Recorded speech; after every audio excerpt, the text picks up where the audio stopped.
ते प्रवासाला जात असताना मध्येच एक जंगल लागलं. अतिशय घनदाट अरण्य होतं, पण दमलेले असल्यामुळे ते साधू जे गुरु होते ते म्हटले की आपण थोडा वेळ या ठिकाणी त्या झाडाची थंड सावली आहे, या सावलीमध्ये आपण थोडासा आराम करू आणि नंतर पुढे जाऊ. शिष्य म्हणाला ठीक आहे. लगेच महाराजांनी काटेत ठेवलेली वळकटी काढली आणि हातरली आणि त्यावरती महाराज बसले. शिष्य त्या ठिकाणी बसला आणि महाराज बसल्या बसल्या लगेच त्यांचं परत चिंतन सुरू झालं. जागृती, स्वप्नी, पांडुरंग, त्याप्रमाणे ते साधू होते, त्यांचं चिंतन चालू झालं. पण त्या चिंतनामध्ये ते एवढे तल्लीन झाले, त्यांची समाधी लागली.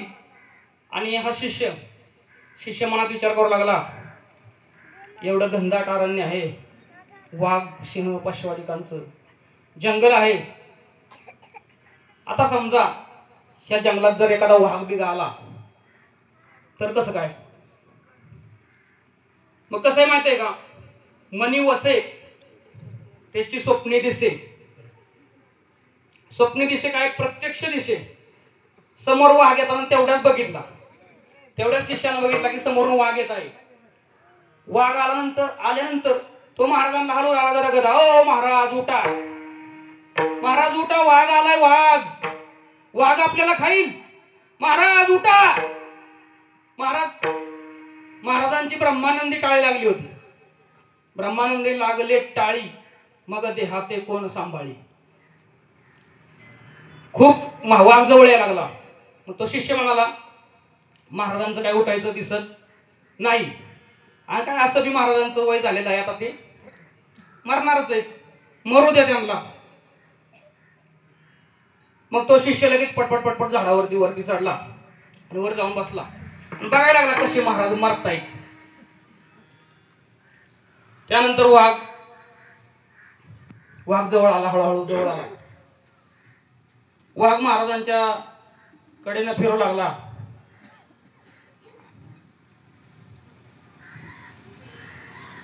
पण त्यांची ब्रह्मानंदी टाळी लागली होती, समाधी लागली होती.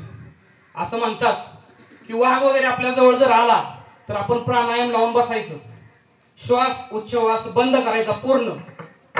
मग ज्याप्रमाणे मेलेल्या प्राण्याला वाघ खात नाही, त्याप्रमाणे आपल्याला पण खाणार नाही. खोटं वाटत असल्यास तुम्ही प्रयोग करून बघू शकता. तो वाघ आला आणि तो वाघ निघून गेला. त्यानंतर शिष्य खाली उतरला आणि शिष्याला महाराजांना उठवलं. ओ महाराज उठा उठा. कसं तरी महाराजांना उठवलं आणि ते पुढे चालायला लागले. पुढे चालायला लागल्यानंतर काय झालं की थोडे पुढे गेल्यानंतर महाराजांच्या गालावरती एक मच्छर बसला.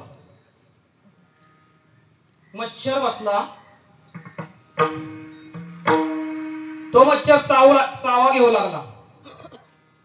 मच्छर लय डेंजर आहे.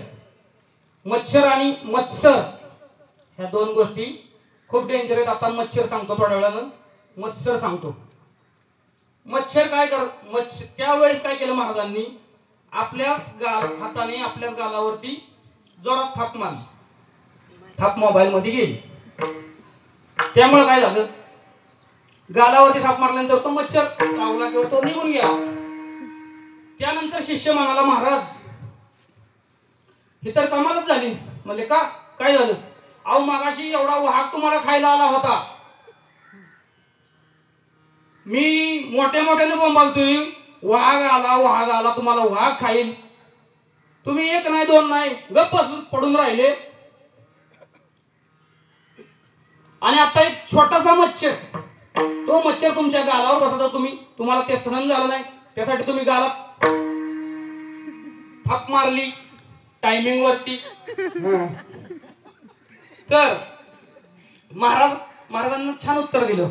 ते काय म्हणाले, मगाशी ज्यावेळी वाघ मला खायला आला होता त्यावेळेस मी कोणासंगे होतो, तर त्यावेळेस मी पांडुरंगा संगे होतो, त्याचं ध्यान करत बसलो होतो. आणि आता ज्यावेळेस मच्छर, छोटा मच्छर माझ्याकडे आला तेव्हा मी का घाबरलो, कारण मी तुझ्या बरोबर होतो. म्हणून महाराजांनी काय सांगितले दुसऱ्या चरणात, सुखराम झाले हृदयाचा संग, सुखराम झाले हृदयाचा संग, सुखराम झाले हृदयाचा संग, सुखराम झाले हृदयाचा संग,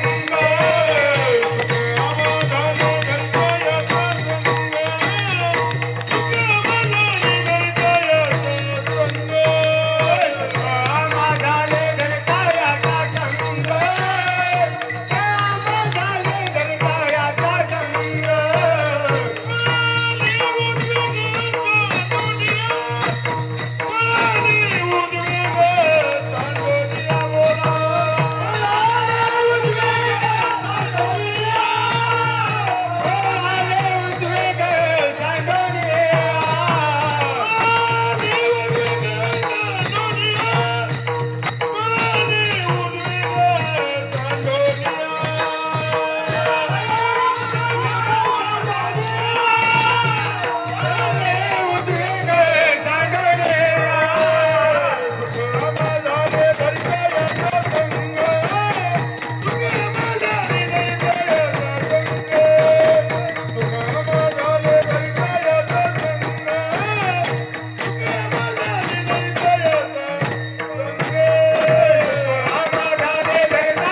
धरिता याचा संग पळाले उद्वेग सांडोनिया.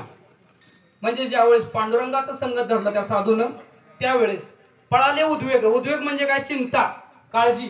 त्यावेळेस पळून गेली होती कारण ते पांडुरंगाच्या भक्तीत लीन होते. आता हा विषय सांगता आपण मगाशी म्हणलं होतं की मत्सर विषय सांगतो.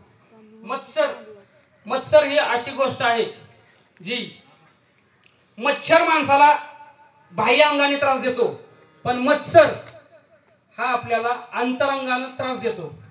म्हणजे कसं, आता आपण एवढे सगळेजण या कीर्तनामध्ये बसलो आहोत. तुमच्या मनात काय चाललंय हे मला समजतंय का? नाही. आणि माझ्या मनात काय चाललंय हे तुम्हाला समजत नाही. हे जे बसलेत, ह्यांच्या शेजारी बसलेत, त्यांच्या मनात काय चाललंय त्यांना माहित नाही. आणि ह्यांच्या शेजारी बसलेत त्यांना त्यांच्या मनात काय चाललंय हे माहित नाही. आणि जर माहित झालं असतं तर जागेवर भांडणं झाली असती. कारण आपण लगेच म्हणलं असतो ही कशाला माझ्या शेजारी बसली इथं.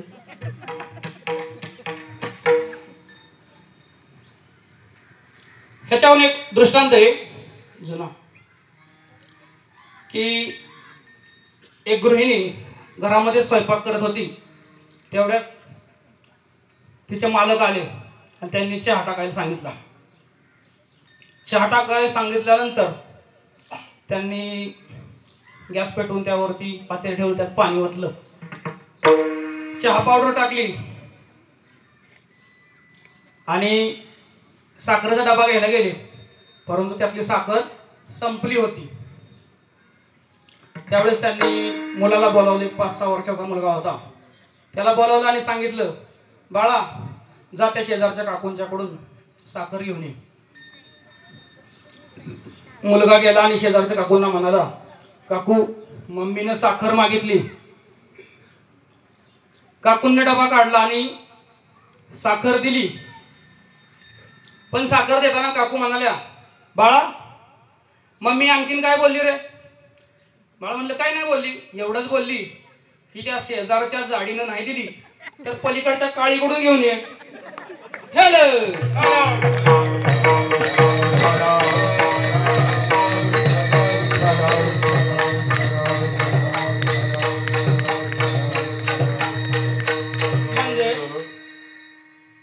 एवढा मत्सर कोणाचा करायची काहीही गरज नाही.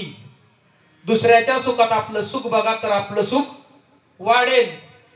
सुखाम्हा झाले धरिता याचा संग. सगळ्यात सोपं त्याचा संग धरा.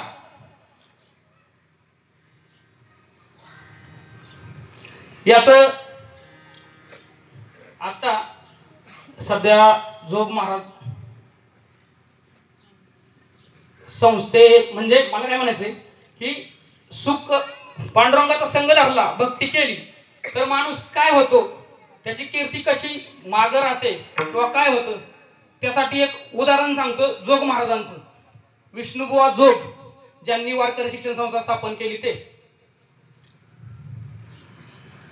जोग महाराज हे 25 वय असेल त्यांचं, त्यावेळेस ते पुण्यातील लक्ष्मी रोडवरील नगरकर तालमीमध्ये सराव करत होते, पैलवान होते, नामांकित पैलवान होते.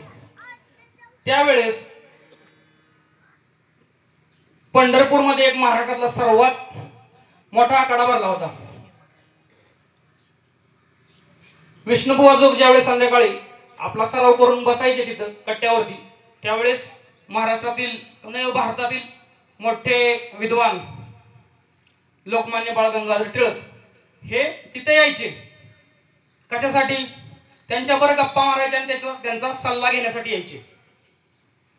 सल्ला पण चांगल्या माणसाचा घ्यायला पाहिजे. आणि पुणेकर होते, कोण? लोकमान्य टिळक हे पुणेकर होते. पुणेकर हे सल्ला द्यायच्या बाबतीत लय हुशार आहेत असं म्हटलं जातं.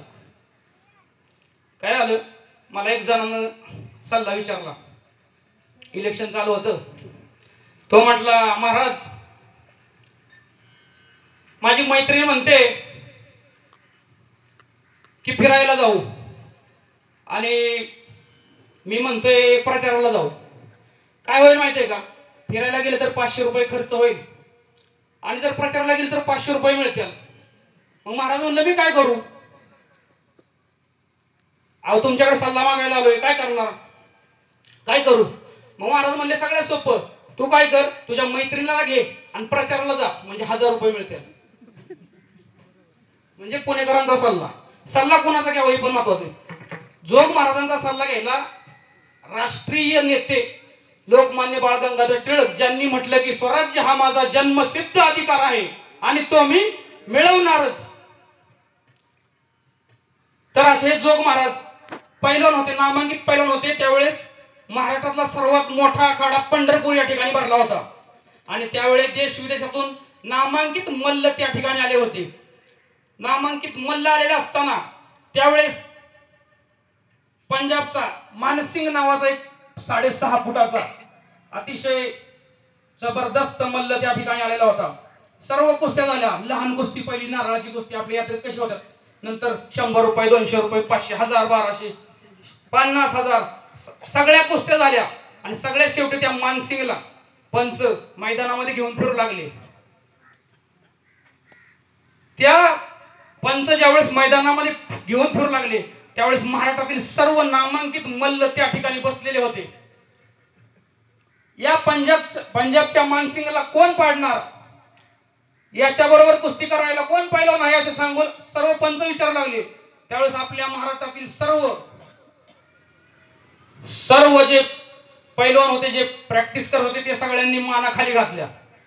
त्यावेळेस सर्व विद्वानांना चिंता वाटू लागली की जर ह्या मानसिंग बरोबर कोणीही कुस्ती केली नाही तर आपल्या महाराष्ट्राची, आपल्या पुण्याची अभिमानाचा प्रश्न आहे.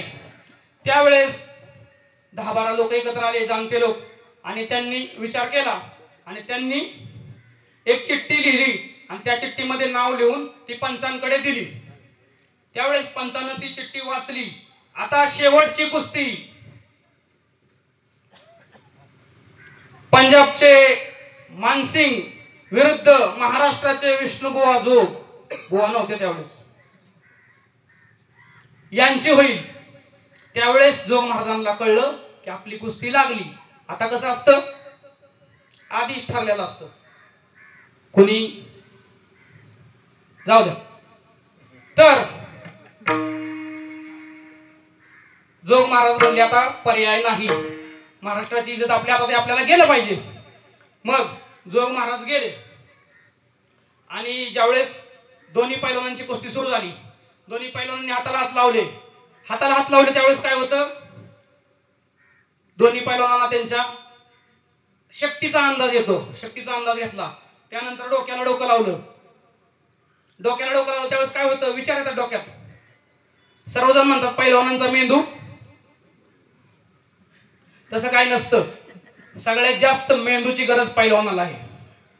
कारण एखादा आर्किटेक्ट जरी बिल्डिंग बनवायला लागला तरी पहिल्यांदा त्याचा तो नकाशा काढतो, त्यानंतर बाकीचं करत करत वर्ष 2 वर्ष लागते एक बिल्डिंग उभी करायला. अतिशय म्हणजे समजा एखादा बुद्धिबळपटू म्हणतो आपण विश्वविजेता झाला, पण एक चाल खेळल्यानंतर दुसरी चाल खेळायला किती वेळ भेटतो? पाहिजे तेवढा त्याला वेळ भेटतो. परंतु पैलवानाचं तसं नाही. ज्या वेळेस पुढच्या पैलवानानं टांग मारली की आपल्याला त्याला प्रतिवार करावा लागतोच. म्हणजे तो हा सेकंदात विचार करावा लागतो आणि असं सेकंदात विचार करावा लागतो. कुस्ती सुरू झाली त्याच वेळेस जोग महाराजांना आपला खुराक आठवायला लागला. खुराक आठवायला लागला, आपली आई वडील आठवायला लागली, आपली लाल माती आठवायला लागली. त्यावेळेस जोग महाराजांना ठरवलं की आपल्याला ही कुस्ती मारल्याशिवाय पर्याय नाही. आणि कुस्ती सुरू झाली. बघता काय 1.5 मिनिटात जोग महाराजांना कुस्तीपाळ चितपट केला मानसिंगला. सगळीकडे जय जयकार सुरू झाला आणि लगेच सर्वांनी जोग महाराजांच्या हत्तीवरून मिरवणूक काढली. कुठं? पंढरपुरात. आणि ती मिरवणूक वाळवंटात आली. वाळवंटात मिरवणूक आल्यानंतर पंढरपूरच्या पांडुरंगाच्या दर्शनासाठी ती मिरवणूक आली असता त्यांना समोर एक महातेजस्वी साधू येताना दिसले. ते साधू कोण होते? नाशिक नगर तिकडच्या भागातले सरला बेटचे स्वामी गंगागिरीजी महाराज हे त्या वाळवंटामध्ये पांडुरंगाच्या दर्शनाला चालले होते. आणि त्यांच्या अंगावरचं तेज पाहून जोग महाराज हत्तीवरून खाली उतरले. सगळ्यांना हत्तीवरून खाली उतरण्याची गरज आहे. आपण सर्वजण तुम्ही मी अभिमानाच्या हत्तीवर बसलेलो आहे आणि त्या हत्तीवरून खाली उतरावं लागेल. जोग महाराज खाली उतरले आणि त्यांनी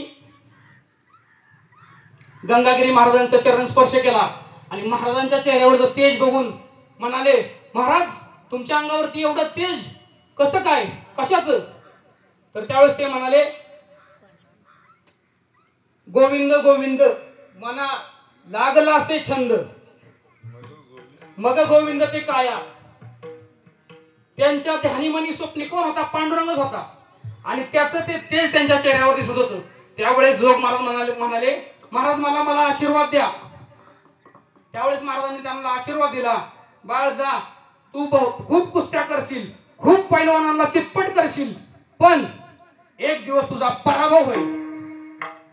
आता असं म्हणल्यानंतर जोग महाराज म्हणले, असा कुठं आशीर्वाद असतो का? पराभव होईल असा आशीर्वाद देतात का?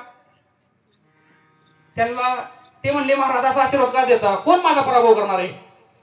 सांगा मला, कोण पराभव करणार आहे? त्यावेळेस महाराज म्हणले, चिंतन कर जा. महाराज निघून गेले. नंतर जोग महाराज ज्यावेळेस नगरकर तालमीत आले त्यावेळेस रात्रंदिवस विचार करू लागले, कोण मला चितपट करणार आहे, कोण माझा पराभव करणार आहे, कोण माझा पराभव करणार आहे. असा विचार करत करत एक दिवस त्यांच्या लक्षात आलं की सर्व जगाचा पराभव करणारा एकच आहे. कोण? काळ. हा काळ एक दिवस माझा पराभव करणार आहे. आणि त्या काळावर विजय मिळवण्यासाठी जोग महाराजांनी लगेच पुणे सोडलं आणि आळंदी गाठली. आळंदीला गेले असता त्यांनी पहिल्यांदा सर्वप्रथम ज्ञानेश्वर माऊलींच्या समाधीवर डोकं ठेवलं आणि त्यांनी चैत्र शुद्ध प्रतिपदा पाडव्याच्या दिवशी 1917 साली जोग महाराज वारकरी शिक्षण संस्थेची स्थापना केली. आणि त्या संस्थेमध्ये आतापर्यंत 25,000 कीर्तनकार तयार झाले. त्यापैकीच आपल्या जुन्या काळात जे झालते ते गणपत महाराज धायगुडे बाप्पू. आणि ह्या बाप्पू फलटण खंडाळा तालुक्यामध्ये एकमेव जोग महाराज शिक्षण संस्थेचे विद्यार्थी त्या काळातले. त्यांनी काय केलं, ह्या परमार्थाचं बीज फलटण खंडाळा या दोन्ही तालुक्यामध्ये रुजवलं आणि त्याचा परिपाक आपण बघतोय, त्यांची पुण्याई बघतोय. त्यामुळे एवढे कीर्तनकार हे तयार झालेले आहेत. आपल्या 2 तालुक्यामध्ये एवढा सप्ताह चालू झालेला आहे. आणि अशा या दुसरं सांगायचं झालं तर त्यांनी पण काळावर मात केलेले आहेत. आणि त्यांच्या परम शिष्य ज्यांचं आज पुण्यस्मरण आहे, आमच्या आत्या सर्वांची लाडकी बाई, या बाईचं 11वं पुण्यस्मरण आहे. बाईने पण काय केलं, मी लहान असल्यापासून जवळजवळ माझा मुलगा 3.5 वर्षाचा आहे, तेवढा असल्यापासून जवळजवळ 5-7 वर्ष बाईवर असायचो. आणि बाईचं काय होतं, बाई शिकलेली नव्हती, वाचायला येत नव्हतं, परंतु सगळे अभंग, सगळं भजन, सगळं हरिपाठ बाईचा पाठ होता. आणि ते संस्कार आमच्यावर घडत गेले. बाई संसाराची अजिबात चिंता करत नव्हती. म्हणजे उद्वेग जो आहे तो सांडून गेला होता. भक्ती करत असताना जो कोणी येईल त्या माणसाला पाणी पिल्याशिवाय, चहा पिल्याशिवाय घरातून जाऊन देत नव्हती. त्यामुळे काय झालं, बाईचं जे झालं अमर झाली. बाईचं जे झालं गणपत बापूंचं ते झालं. आता उद्या बापूंचं सप्ताह चालू होतं, योगायोगानं आज बाईचं पुण्यस्मरण नाही. गुरूंच्या सप्त्याला जोडून सप्ताह आला आणि 3ऱ्या दिवशी गणपत बापू मारुती धायगुडे म्हणजे जे सिद्धांत बोध मंडळाचे अध्यक्ष सलग कसे काय आले, सलग वैकुंठ गमन कसं काय झालं, त्याला कारण आहे जे भक्ती केली, जे रुजवलं त्याचा हा परिपाक आहे. तसंच जोग महाराजांना, आज जोग महाराज 1920 साली गेले, त्यावेळेस त्यांचं वय फक्त 51 वर्ष होतं. आणि आत्ता चालू आहे 2025, म्हणजे 1920 आणि 2025 ही किती वर्ष झाली, 105 वर्ष झाली. आणि ते 51 म्हणजे जोग महाराजांचं आत्ता वय किती आहे, संतोष महाराज 156 वर्ष वय आहे, तेच नामदेव बाप्पांचं. म्हणजे काय झालं, गेले ते दिगंबर राहिल्या विभूती, गेले दिगंबर ईश्वर विभूती, गेले दिगंबर ईश्वर विभूती,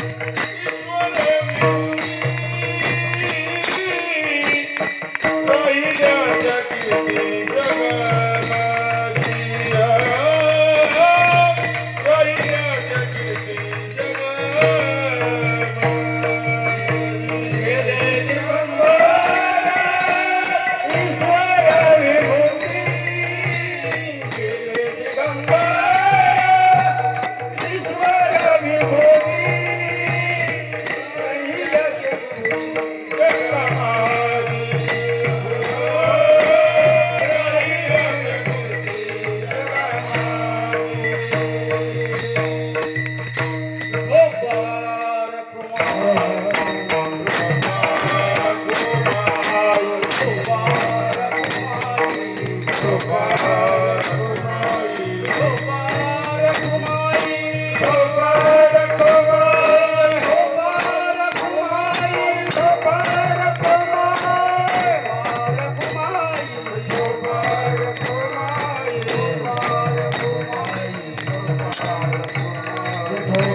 भक्ती आम्ही केली सांडून उद्वेग, भक्ती आम्ही केली सांडून उद्वेग, पावलो हे संग सुख याचे. शेवटच्या चरणामध्ये जगद्गुरु तुकोबराय सांगतात, आम्ही या सर्व सुखास पात्र झालो, आमची चिंता काळजी दूर झाली. असं कशामुळे झालं? कारण त्यांनी एकमेव परमात्मा पांडुरंगाला आपलंसं केलं आणि ज्यामुळे त्यांना हे सर्व सुख प्राप्त झालं. त्या अभंगाच्या शेवटच्या चरणात सांगतात, तुका म्हणे सुख बहु झाले जीवा. बहु झाले जीवा. म्हणे सुख झाले जीवा. म्हणे सुख बहु झाले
सुखामा झाले भक्ती आम्ही केली सांडोनी उद्वेग पावलो हे सुख संग याचे सुखामा झाले धरिता याचा संग पळाले उद्वेग सांडोनिया. जगद्गुरु तुकोबारायांच्या या अभंगावरती यथामती यथाशक्ती यथावकाश जसं गुरूंनी बोलण्याचा आशीर्वाद दिला त्याप्रमाणे बोलण्याचा प्रयत्न केला. या कार्यक्रमासाठी तुम्ही सर्वजण बहुसंख्येने उपस्थित राहिला. तुम्ही सर्वांनी मला या ठिकाणी या संधी कीर्तनाची संधी दिली. मज पामर आहे काय थोरपण पायीची वाहन पायी बरी. मी काय असा मोठा कोण नाही कीर्तनकार, पण तुमच्या सर्वांच्या प्रेमामुळं ज्यांच्याकडून मी तुळशीची माळ घातली ते गुरुवर्य वैकुंठवासी नामदेव अप्पा शामगावकर, ज्यांनी मला गुरुमंत्र दिला. बाईनं मला घेऊन गेली. आपल्या गावचे भूषण वैकुंठवासी गणपत बापू दहिगुडे, तसेच आपल्या गावचं वैभव ज्यांच्यामुळं माझा जन्म झाला, ज्यांच्या आशीर्वादानं मी या पवित्र भूमीत जन्माला आलो, असे सद्गुरू शहामुनी महाराज आणि त्यांचे शिष्य सद्गुरू पांडुरकामी महाराज यांच्या चरणी ही सेवा अर्पण करतो. तसेच ज्यांच्या पुण्यस्मरणामुळं किंवा ज्यांच्यामुळं आवड लागली परमार्थाची त्या वैकुंठवासी सखुबाई गुलाबराव रासकर बाई यांच्या चरणी ही सेवा समर्पित करतो. या सेवेसाठी मृदंगाची उत्कृष्ट साथ आपल्या गावचे वैभव हरिभक्तीपरायण सार्थक महाराज माने यांनी दिली. तसेच हार्मोनियमची साथ श्री हरिभक्तीपरायण सुरेश महाराज दीक्षित यांनी दिली. तसेच गायनासाठी श्री हरिभक्तीपरायण राजू नाना यांनी अतिशय उत्कृष्ट साथ दिली. तसेच हरिभक्तीपरायण महाराष्ट्राचे लाडके कीर्तनकार संतोष महाराज जाधव यांनी अतिशय उत्कृष्ट साथ दिली. त्याबरोबरच नंदकुमार महाराज रासकर, नारायण महाराज धायगुडे, कालिदास महाराज नानावरे, आमचे दाजी नाताजी अडसूळ, हरिभक्तीपरायण अरविंद महाराज नानावरे, हनुमंत महाराज नानावरे, कुंडलिक महाराज धायगुडे, अनिकेत महाराज, आमचे कन्या हरिभक्तीपरायण बाळासाहेब महाराज जाधव, तसेच सर्व टाळकरी विनेकरी आमचे चुलते यांनी अतिशय सर्वांनी साथ दिली. तुमच्या आशीर्वादानं मी हे कीर्तन करू शकलो नाही तर हे सोपं नाही, मला वाटलं नव्हतं. तुमच्या सर्वांच्या सहकार्यामुळे हे शक्य झालं, त्याबद्दल मी सर्वांचा मनापासून ऋणी आहे, ऋण व्यक्त करतो आणि या ठिकाणी सेवेला पूर्णविराम देतो.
झाला